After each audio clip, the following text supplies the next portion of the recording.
que... All right. Fait que, bonjour tout le monde. Là, ce soir, donc, on va traiter de deux PPC Moi. Le premier PPC Moi, ça concerne la salamandre pourpre, qui était le premier projet résidentiel intégré à voir le jour à Sutton en 2001. Bon. Est-ce que vous pouvez commencer? Voilà. C'est ça. Donc là, on voit grosso modo là, la localisation par rapport au territoire de Sutton. Peut-être vous pouvez... voilà. Donc c'est sur le bord du chemin Parmenter. Et quand le projet initial a été conçu, il devait y avoir au départ 7 unités d'habitation, qui sont les petits... non, si vous pouvez retourner à la précédente... Oh, ouais, enfin, c'est ça. Lui, c'était l'initial, hein, c'est ça? Ouais, OK. Vous pouvez passer au suivant. Donc, il devait y avoir 7 unités d'habitation. Ça, c'était le projet initial. Finalement, il y a 5 unités d'habitation qui ont été construites et les deux autres unités n'ont pas été construites immédiatement. Ça a pris comme bien longtemps. Et là, ça donne que finalement, il y a quelqu'un qui voudrait se joindre au groupe. Et donc, l'idée est de rajouter une 6e unité aux 5 unités qui sont déjà implantées. Le truc, c'est qu'entre-temps, vu que ça a commencé en 2001, il y a eu toute la saga réglementaire que vous connaissez, n'est-ce pas? Et là, cette demande-là, on l'a déjà passée l'année dernière, puis normalement, tout serait bien allé, mais là, entre-temps, le règlement 115.2 et 116 sont revenus dans le décor. Et donc, du coup, là, ça ne marche plus comme que c'était supposé de marcher. Donc, en rajoutant cette 6e unité, ici, je pense que si vous passez ouais, c'est le but du PPC Moi aujourd'hui, c'est de rajouter cette 6e unité. De cette 6e unité, donc on rajoute une 6e et dernière unité, ça va être spécifié dans le projet, dans le règlement, là. Et par ailleurs, ce nouveau lot qu'on crée, il va être de 8094 mètres carrés, alors que les règlements aujourd'hui dit qu'il faudrait qu'il fasse 7345 mètres carrés. Mais sauf que les autres lots qui ont été construits avant, là, eux, ils faisaient déjà 8094 mètres carrés. Fait que si on faisait un lot de 7345 mètres carrés, comme le prescrit les règlements, il faudrait tout revoir, les actes notariés, et ça serait comme vraiment très compliqué là, de tout rouvrir le truc, là, alors qu'en fait, ça change pas grand-chose, dans le fond, que ça soit 7000. Et par ailleurs, du coup, on se ramasse avec 78% d'aires protégées non fragmentées. Donc, je rappelle qu'à l'époque, en 2001, quand ça a été fait, c'était vraiment des pionniers. C'était les premiers à imaginer de faire ça à Sutton. Et sans doute, il n'y en avait pas énormément au Québec là, qui décidaient d'avoir des petits lots construits et de conserver le reste à perpétuité en conservation. Et avec les règlements qui se sont ajoutés au cours du temps, là, en fait, il faudrait qu'ils aient 80%, mais là, manque de bol, ça en fait 78%. Sauf que ça fait quand même plus d'aires protégées que le projet initial où il y avait les 7 unités. Donc, pour cette raison-là, le comité consultatif d'urbanisme, après avoir pris connaissance du projet, a recommandé au Conseil d'accepter la demande de PPC Moi et donc d'autoriser les choses qui étaient à l'écran il y a quelques instants. Donc la 6e unité, 8000 et quelques mètres carrés plutôt que 7000 et quelques. Et c'était quoi le troisième truc? C'est la densité, proportion du terrain. Et le 78% d'aires protégées plutôt que 80%. Donc, là-dedans, il y a des dispositions susceptibles d'approbation référendaire. Les dispositions susceptibles d'approbation référendaire, c'est la densité d'occupation, vu que là, on va avoir 6 unités à la place de 5, qui serait aujourd'hui, suivant nos règlements, le maximum qu'on pourrait avoir avec ce terrain-là, et la proportion du terrain occupé par une construction et la superficie d'espace non fragmenté, qui va être de 78% plutôt que de 80%. Donc, à cause de ces deux dispositions-là,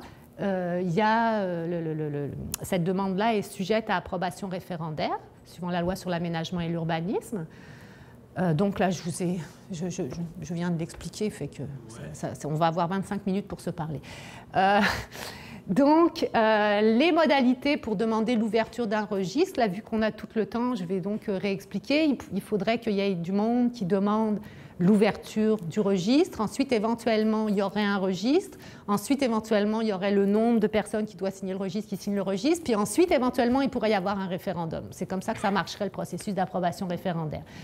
Donc, la première étape, c'est qu'il faudrait qu'il y ait 12 personnes d'une même zone. Ou 12 personnes de plusieurs zones différentes, mais à chaque fois des paquets de 12, qui fassent des demandes pour que soit ouvert le registre. Et puis, si c'est des zones où il y a moins que 21 personnes qui habitent, il faut que ça soit la majorité de ces 21 personnes, donc suivant le nombre. Ce qui est important, c'est que la demande, elle doit être reçue à l'hôtel de ville au plus tard 8 jours à la suite de la date de parution de l'avis public de demande de participation. Cet avis public, lui, il doit être transmis dans les journaux encore pour quelques mois et affiché sur le babillard, et il va être sur le site internet. Le plus rapide, ce que dit la loi, c'est le plus rapidement possible. Donc après cette consultation publique, là, à cause des délais quand on voit quelque chose au journal, le temps que ça soit publié, etc., là, ça devrait aller à peu près dans 2 semaines, le moment où ça va être publié. Et finalement, il faut, comme dans la demande, indiquer clairement la disposition qui fait l'objet de la demande et de quelle zone provient la personne qui fait la demande, et indiquer donc la zone qui est visée par la demande. On l'a vu au début, c'était la zone PAM 4, c'est ça? Donc là, si vous pouvez passer à la diapo suivante. Alors c'est assez rigolo, moi ça m'a vraiment fait rire là, parce que ça prouve un peu l'absurde de ces trucs-là. La zone PAM 4 est là. Je ne sais pas s'il y aura moyen peut-être de rendre le truc moins flou. Est-ce que c'est clair pour vous? On l'a ici. OK. Non, mais je me demandais pour tout à l'heure là si c'est comme bien au focus, mais en tout cas. Donc c'est assez rigolo parce que la zone PAM 4, elle est là, mais comme la zone PAM 4, elle est comme un peu tortillée là, vous avez un immense paquet de zones qui vont être capables de se prononcer ou de demander qu'ils se tiennent un registre ou un référendum si ça les intéresse là. Donc toutes les zones ici qui sont entourées en rouge, donc c'est ça, là c'est un peu flou. Le foyer, mais ouais, c'est ça. Donc cons 1, cons 2, PAM 5, RUR 4, A2 touche par le petit coin, A04 qui touche aussi par un petit coin. RUR 3. RUR 3. Ouais. Tada! Il est où RUR 3? Il est où RUR 3? Il est en haut? Il est au nord. C'est blanc le plus au nord. C'est celui qui est caché. Ah, voilà, RUR 3. Voilà. Donc, c'est quand même absolument extraordinaire parce que j'ai réalisé avec cette, vu qu'on a le temps de se parler, j'ai réalisé avec cette carte-là que dans le fond, un projet, que c'est juste, le PP, c'est moi en ce qui concerne ce projet-là, dans mon esprit à moi, c'est juste une question de procédure, là, c'est pas plus que ça, et ça concerne une unité d'habitation dans une zone PAM. Et il y a un immense paquet de monde qui peuvent se prononcer dessus. Et en fait, ça dépend vraiment de la forme de la zone et de la forme des zones attachées à cette zone-là. Donc, on pourrait avoir un projet majeur, super important, dans un endroit quelconque du territoire, qui serait touché juste sur 3 zones et où tu aurais très peu de monde qui pourrait se prononcer. Puis là, on a un projet où il y a comme plein de monde qui peuvent se prononcer pour un petit projet. C'est comme ça, c'est l'histoire. Qui les concerne, ouais, voilà. C'est ça. Mais je trouve qu'il y a... En tout cas, c'est ça. Je trouvais ça un peu rigolo, là. C'est juste ça. Donc, voilà, la présentation est pas mal finie. Fait que si vous avez... C'est la 2e ou 3e fois qu'on l'a fait à cause des...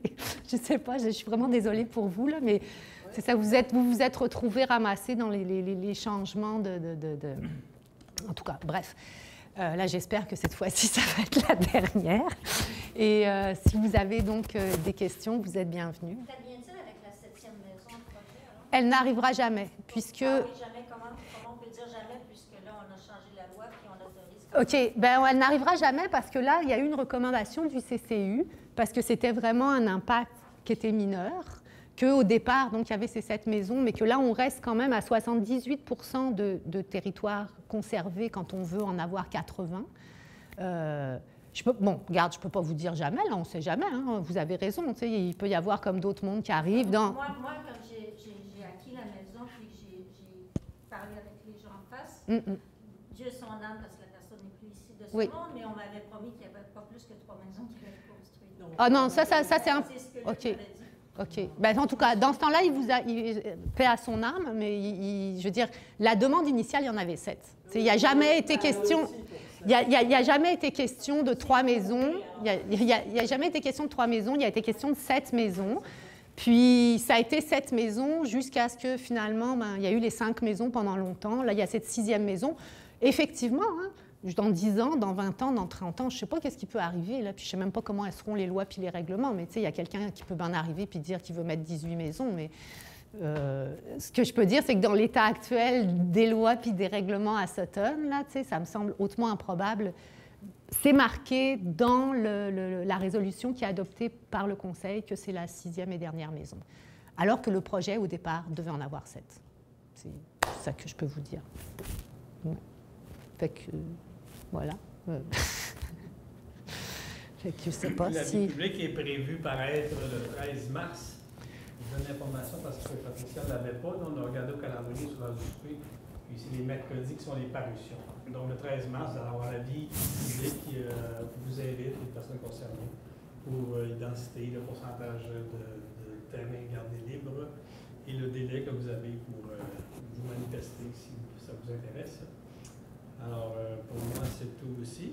Si ça va pour vous. Moi, je fais le rapport de consultation. Alors, on va prendre les notes, mais vous avez le délai qui va être fixé par l'affichage public à partir du 13 mars pour continuer à vous manifester ici. Okay. Ben, moi, la question que je pose, c'est quelle raison serait recevable pour quelqu'un qui ne voudrait pas que ce projet se passe? Ben, c'est-à-dire qu'après ça, ce n'est plus une question de recevabilité ou pas. C'est-à-dire que comme le principe d'un PPC-moi, c'est que c'est un outil d'urbanisme qui permet de déroger à toutes les règles de zonage.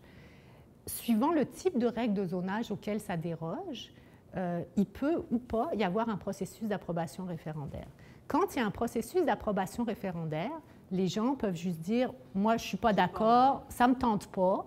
Je veux qu'il y ait 80% d'aires protégées, puis 78%, je veux rien savoir.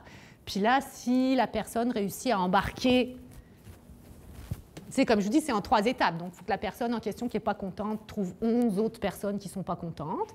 Là, il faut qu'elle envoie une demande.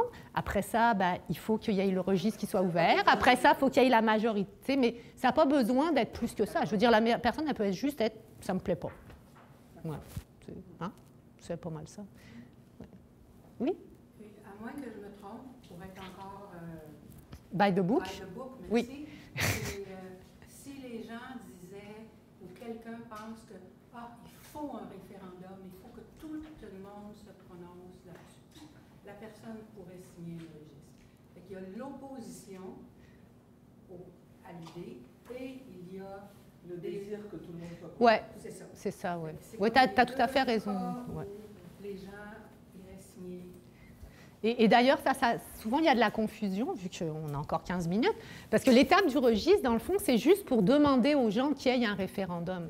Donc, suivant le type de projet, des fois, il y a des gens qui peuvent juste se dire, nous, on voudrait que la démocratie soit plus participative, puisque pour le moment, au Québec, la seule forme de démocratie participative ou de démocratie directe qui existe, la seule et unique, c'est le référendum.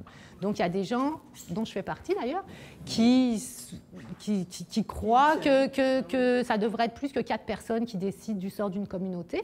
Par contre, comme je vous expliquais, moi, ce que je trouve un peu farfelu, même si je suis pour la démocratie participative puis pour les référendums, je trouve ça un peu étrange, cette histoire de fonctionner par zone et par zone contiguë, là, que je trouve que ça devrait être plus par rapport à l'envergure du projet puis à son impact sur la communauté, le nombre de personnes qui se prononcent dessus. Mais là, c'est pour moi qui écris les règles du jeu provincial. Là, c'est fait que l'état de la loi, pour le moment, c'est comme ça que ça marche. J'ai une question. Oui. Selon, c'est un peu à côté. Ouais. Selon les lois du CCU, il y avait aussi une loi au niveau de la pente de route. Oui. Aujourd'hui, si la Salle-à-Montpeau faisait une demande pour faire un développement dans lequel et faire un chemin comme ils ont en ce moment, est-ce Oui. que ça serait autorisé par le CCU? Ben, déjà, pour commencer, si la salamandre arrivait en nous faisant une demande pour ouvrir un chemin, il commencerait par avoir un problème parce que tu n'as pas le droit d'ouvrir des chemins en dehors du périmètre urbain. Déjà, ça commence mal. Après ça, public ou privé, là, le nouveau règlement, enfin notre ancien nouveau règlement, là, le 115.2, un chemin public ou un chemin privé, c'est la même chose. En ce qui concerne les normes, là, les normes sont les mêmes parce que dans le lexique, chemin public égale chemin privé. Donc si quelqu'un arrivait aujourd'hui puis il demandait à ouvrir un chemin en dehors du périmètre d'urbanisation, il se bloquerait déjà à ce premier truc. Là, il pourrait demander, en vertu du règlement sur les usages conditionnels, à ouvrir un chemin. Mais là, s'il demandait à ouvrir un chemin en vertu du règlement sur les usages conditionnels, chose qui pourrait éventuellement lui être accordée, là, il faudrait qu'il respecte les normes de lotissement, donc les normes de pente de la route qui sont dans le règlement de lotissement, et là, ça ne passerait pas. Je veux dire, pareil, ça pourrait passer par un PPC, moi. Enfin, non, ça passerait par le règlement sur les usages conditionnels, en fait, parce que dans le règlement sur les usages conditionnels, c'est là qu'on l'autoriserait à ouvrir son chemin que normalement il n'y a pas le droit d'ouvrir, puis on pourrait aussi faire des autres trucs. Mais encore une fois, comme on dérogerait aux règles d'urbanisme, puis le règlement de lotissement, là c'est pareil, là c'est une dérogation à des règles importantes, là il y aurait toujours la possibilité de registre, de référendum et tout ça pour encadrer le truc. Là. Puis il y a aussi qu'il faudrait que la MRC soit d'accord, ce qui n'est pas super évident qu'elle serait d'accord pour faire un truc. Mais ce que je veux dire, c'est que ça serait... Ce chemin-là, ça partait d'une bonne intention, c'est-à-dire de conserver un chemin forestier existant pour ne pas abattre plus d'arbres. Là, en tant qu'architecte paysagiste, je peux vous dire que ce n'est pas la meilleure idée du monde, là, parce que le chemin, il va rester là pour toujours. Puis quand il est trop en pente, j'imagine, vous devez vivre ça. Là, le problème, là, c'est qu'il va s'éroder beaucoup, ça va coûter très cher d'entretien et tout ça. Donc, des fois, quand on fait un chemin qui est là pour rester toujours, des fois, on est mieux de couper quelques arbres en plus. Puis, ouais, aussi, ouais, c'est ça. Fait que c'était pas la meilleure. Ça partait d'une bonne intention, mais c'est ça. Je le sais, là. Je connais aussi les personnes qui étaient là. Probablement. C'est passé il y a longtemps, là. Les chemins privés pouvaient aller jusqu'à 12, les chemins publics jusqu'à 10. Ouais. Puis avec la dernière administration, on allait jusqu'à 15. Il faut qu'il ne passait pas plus que tant d'auto dans une journée ou quelque chose du genre. Ouais. Mais on sait que 15 veut dire... mon entrée de cours à moi, elle a 12 puis je me stationne en avant, je suis plus capable de me rendre en arrière dans les conditions. Les normes pour des sentiers... Les normes pour des sentiers pédestres, là, durables, je parle de sentiers pédestres durables, ils ne devraient pas faire plus que 10 de pente. Je ne parle pas d'une route, là. Fait que c'est sûr que... Mais bon, là, il est là, tu sais. C'est ça. Donc, si vous autorisez un lot supplémentaire, mettons, d'une construction d'interrogation, vous ne prenez pas en compte l'accès au lot? Non, de toute façon, le nouveau lot qui est créé, il est vraiment en bas du chemin, là. C'est pas un lot... je veux dire, le chemin, lui, il est déjà là. Les premiers répondants ne peuvent pas se rendre. Disons, si les premiers répondants ils ont des soucis, ça va plutôt pour être sur les maisons qui sont déjà construites depuis 15 ans que sur la nouvelle maison. Parce que la nouvelle maison, elle est là. Ou 10 ans. Enfin, un certain temps. Donc, s'il y a des problèmes pour se rendre, ça va être pour se rendre en haut, là, ça va être pour se rendre chez Colette. Là, mais ici, tu es tout en bas, fait qu'il n'y en aura pas de souci, là, je pense. Pas pour cette maison-là. Hein? Les pierres pentes sont entre la première et la deuxième cour. C'est ça, ouais. Après la maison. Le numéro 6, le lot 6, c'est non, on n'est jamais arrêté là, on est arrêté après. C'est quoi? C'est par ici que vous avez des soucis plus. Hein? Ouais. La première courbe, là. Ouais. Nous, c'est juste avant. Dans notre entrée, elle va être avant la courbe. Je sais pas, on voyait à un moment... Peux-tu... Ah oui, c'est ça, c'est ici. Est-ce que ça c'était comme un croquis pour donner une idée, là? Fait que là, l'entrée, finalement, elle va être plutôt là que là? Ou elle va être où, votre entrée? En tout cas, je sais qu'on avait pensé la mettre avant la... Avant le virage. Avant le virage, oui. De toute façon, là, c'est juste pour la création du lot. Là, c'est pas sur le... C'est pour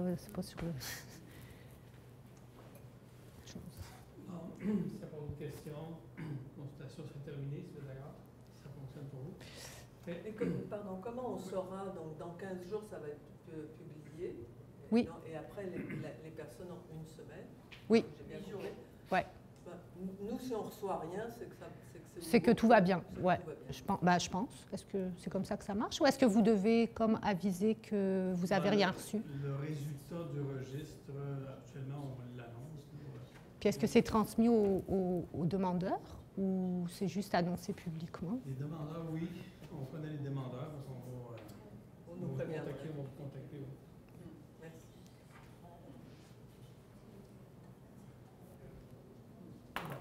Bon, bah, fait que, on a un petit 10 minutes. Ah! Ça cause Oui. quoi comme précédent, cette dérogation? Ça cause aucun précédent, c'est pas une dérogation, c'est un PPC-moi.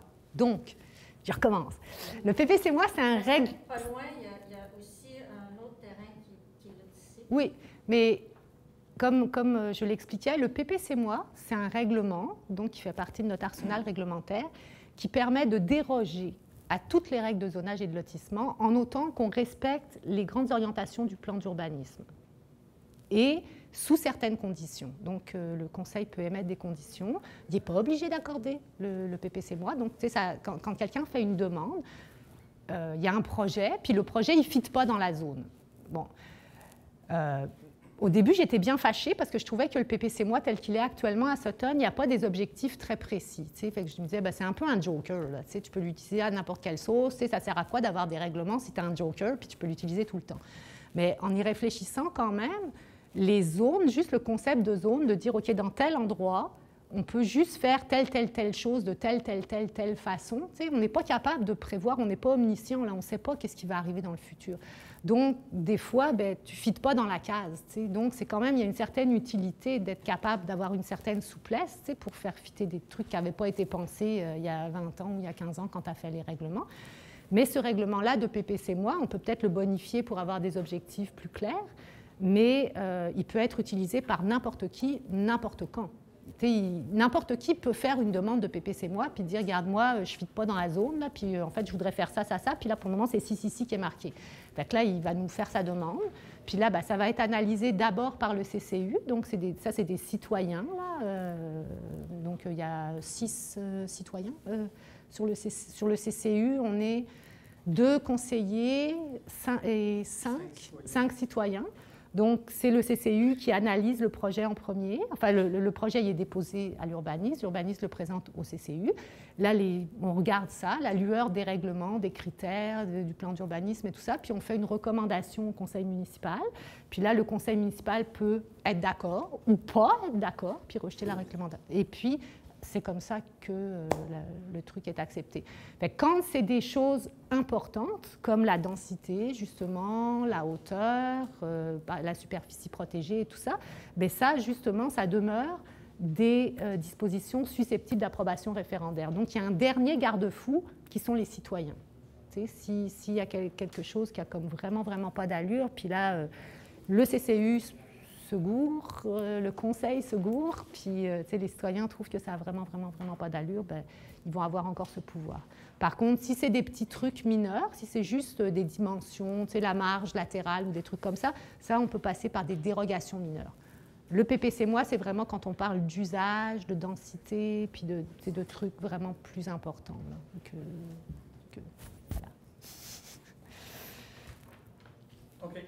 On est d'accord, on va clore la consultation et dans 5 minutes, l'autre... On va reprendre l'autre. Ouais. Et je vais inviter les gens qui sont en train de rentrer.